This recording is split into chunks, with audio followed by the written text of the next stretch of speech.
So we were founded in February of 2020, so right before the start of COVID. Great time to found a company, let me tell you. We built the first drug discovery platform built on top of quantum annealing. Specifically, we're using D-Wave's platform. In 2022, we worked on 15 projects and have seen nice success from those. And in the end of Q2 of this year, we actually launched a quantum as a service offering called QuADD, Quantum-Aided Drug Discovery. So let's talk a little bit about drug discovery and the challenges in the current processes. It's a very long and expensive endeavor. There's a lot of manual handling processes, a lot of synthesis, reagents, the whole kit and caboodle. It's very limited to existing chemistry, so what's either available on your benchtop, in your cabinet, what you're ordering from a catalog.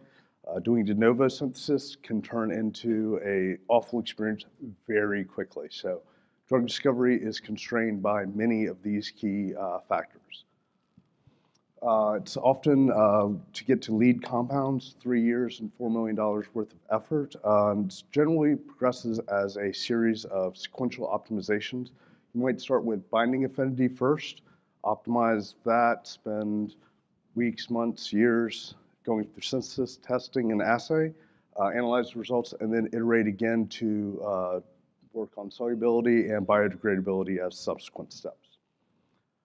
The Polaris alternative is to use quantum annealers to look at incredibly large chemical spaces. The total permutable space we look at is 10 to the 30th molecules.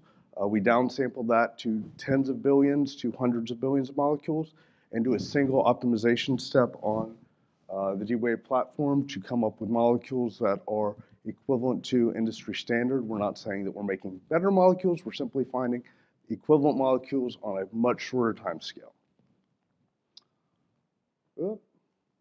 There we go. So this is a beautiful graphic from the launch of QuADD that was featured in Nature. So for input to our system, we need a protein structure and a small molecule bound within that protein structure. We decompose that and project it onto a set of fragments that we can evaluate on D-Wave. We evaluate things like bioavailability, binding affinity, shape, and fitment. On the other end, the outcome of that process is a set of candidate molecules in the order of thousands to tens of thousands. Depending on the use case of the molecules, they may go directly to rapid synthesis for actual wetware testing. You may actually feed them into existing computer-aided drug discovery platforms. So this is the menu of options that we currently provide to our customers. QuADD subscription on the leftmost is targeted at large-scale organizations, so major pharmaceuticals that have very wide product pipelines and need to run multiple targets a year. That is provided through the cloud and is an isolated environment, so that it is completely hands-off from Polaris' perspective. We're simply maintaining the environment and upgrading as we go along. The extreme alternative would be QuADD Premium. That's targeted at smaller biotechs who do not have existing CAD pipelines and really are looking to get to synthesis and testing as rapidly as possible. That's a full service engagement and runs for about 3 months. The outcome was we go through the process I previously described and then feed it into an existing CAD pipeline that we maintain, where we run quantum mechanics and molecular mechanics to actually produce final design molecules, roughly tens to hundreds, that can then be reviewed by MedChem and finally go off for rapid synthesis and testing. In the middle, we have a third offering, QuADD Rapid, which is a process we manage, but it's a quick scan across the quantum system, across D-Wave, as I described, resulting in thousands of molecules, so functionally equivalent to a QuADD subscription. It's simply we're not deploying a full environment for the customer. This is more for one-off small individuals or entities. So talk a little bit about some of the results we've seen. First off, our very first project was actually with our great friends and collaborators at Fujitsu working on dengue virus. That was one of our very first projects, and that project ran a little long. It took 6 months, but the molecules that we saw come out, roughly 30, 10 of those had motifs that were equivalent or identical to those that Novartis found. Novartis took 7 years to find those motifs. We reproduced that work in 6 months without preceding the data set. So very happy with those results. Next, I would highlight a work that we did with a small biotech that was interested in a oncology target. We designed and produced molecules that then went to synthesis and testing. They achieved the satisfactory binding affinity and were non-toxic in human cells. So in addition to regular service payments, we also received milestones for that success-based fees. So very happy with the success we've seen with that project. Final one that I would highlight here was a transmembrane ion channel project for a different customer. They had an undetermined active site, so that means that they knew what their small molecule was, they knew what the protein was, but they didn't actually have an X-ray of the interface. We were able to determine an appropriate interface and have molecules designed.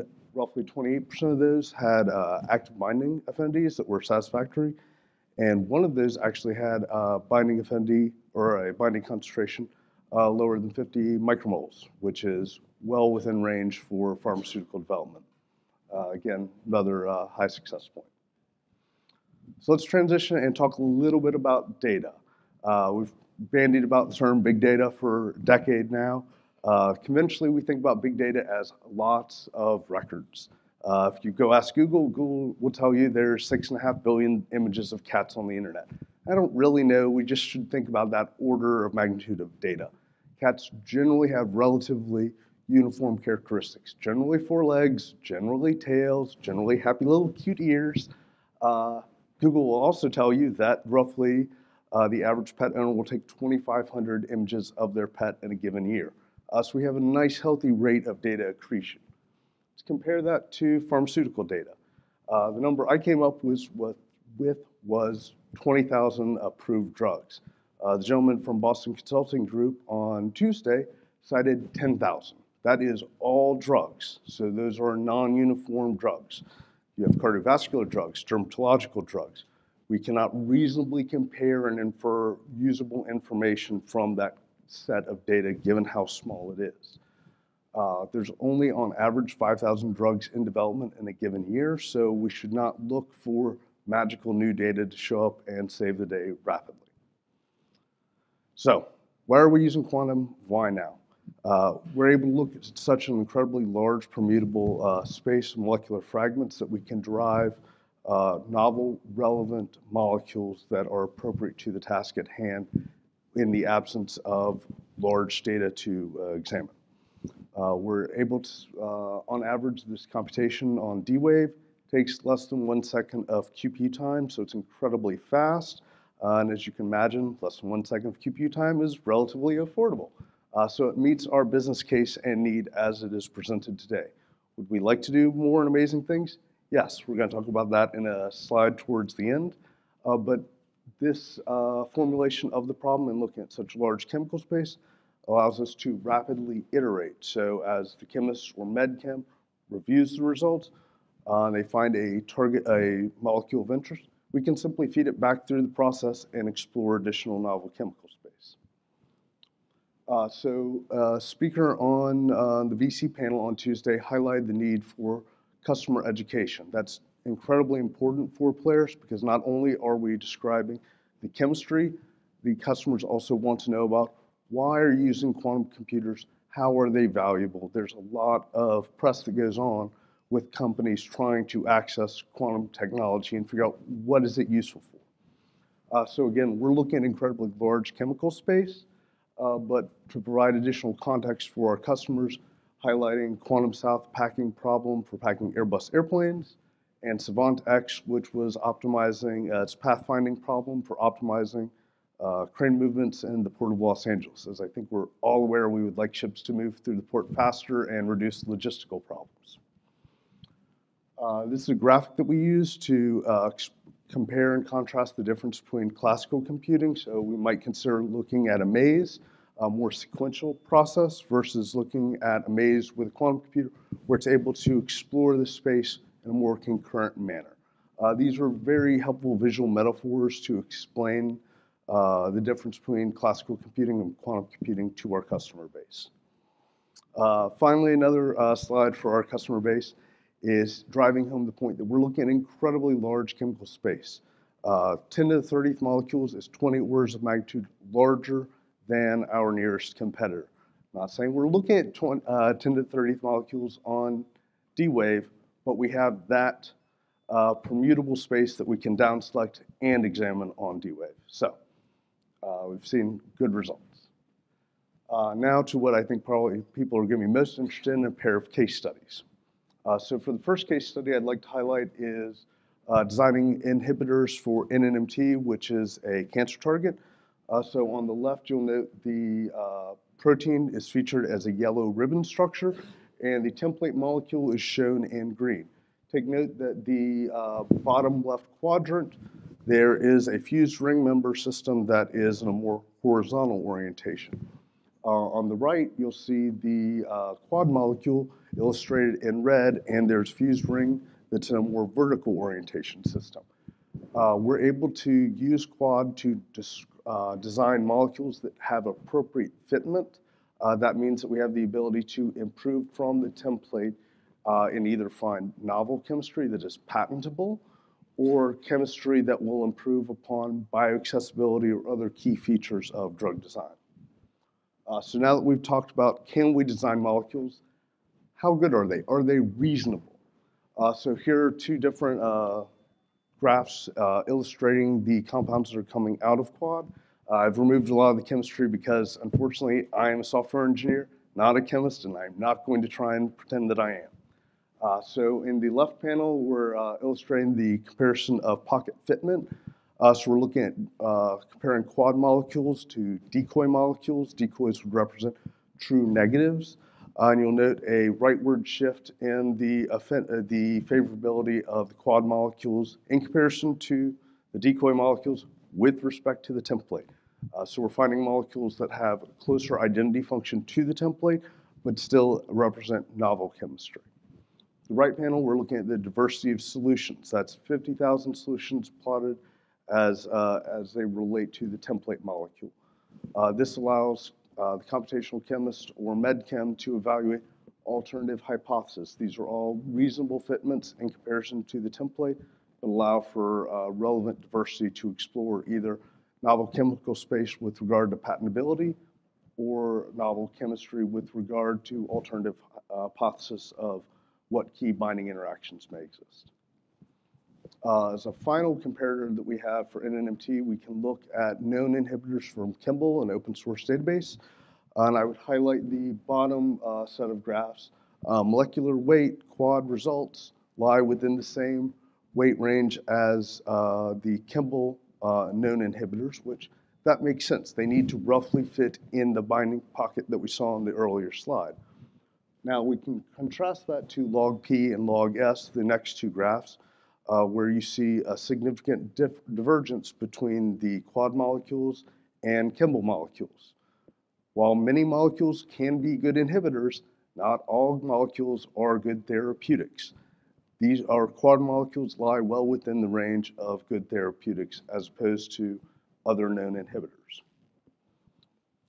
Now to look at a different case study, sorafenib. It's another oncology drug bound in a key binding pocket for P38 MAP kinase. So MAP kinase is depicted as the blue structure, and you'll see sorafenib roughly reclining in it, nicely bound in that binding pocket. On the left, we have a conventional 2D representation of sorafenib, and there are several bonds highlighted.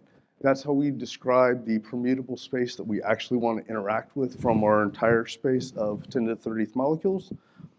So the question here is, can we derive value, knowledge from sorafenib? Sorafenib represents significant monetary value from that composition matter.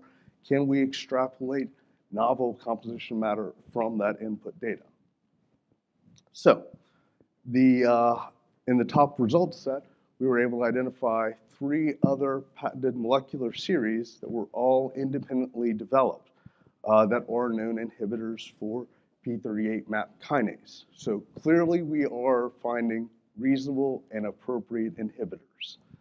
There's a significant amount of independent work that went into all 4 of these molecular series, right? We have sorafenib plus 3 more. We did this work in a day of computation. Computational chemists probably spent 2 weeks putting together this case study versus the amount of combined effort that went into these 4 different molecular series. We would appear to be in the money, as it were. So now we can also consider the QuADD output. So this is looking at the top 3,300 compounds clustered by max keys identity function. So you'll note that there are multiple hotspots that appear throughout the map. Those would represent sibling chemistry, sibling chemical groups, as it were, but significant diversity across the entire series. They all exhibit a broad range of protein-ligand interaction fingerprints, so how the molecule interacts with the protein, and have nice similarity with regard to that template molecule. So here we are showing that we're able to derive meaning and value and perhaps composition of matter as a result of that known information from the template molecule. Finally, Polaris into the future. We're very excited that we received a DARPA Impact Award for developing novel chemistry on QuADD system. Very specifically, we're looking at protein-protein interactions and inhibiting those. A key disease that you might recognize would be Ebola. We clearly want to inhibit Ebola. Many cancers are also associated with or derived from protein-protein interactions. So we're very excited to embark on this new work with QuADD and expand our quantum capabilities. So with that, thank you very much. It's a pleasure being at Q2B for the first time.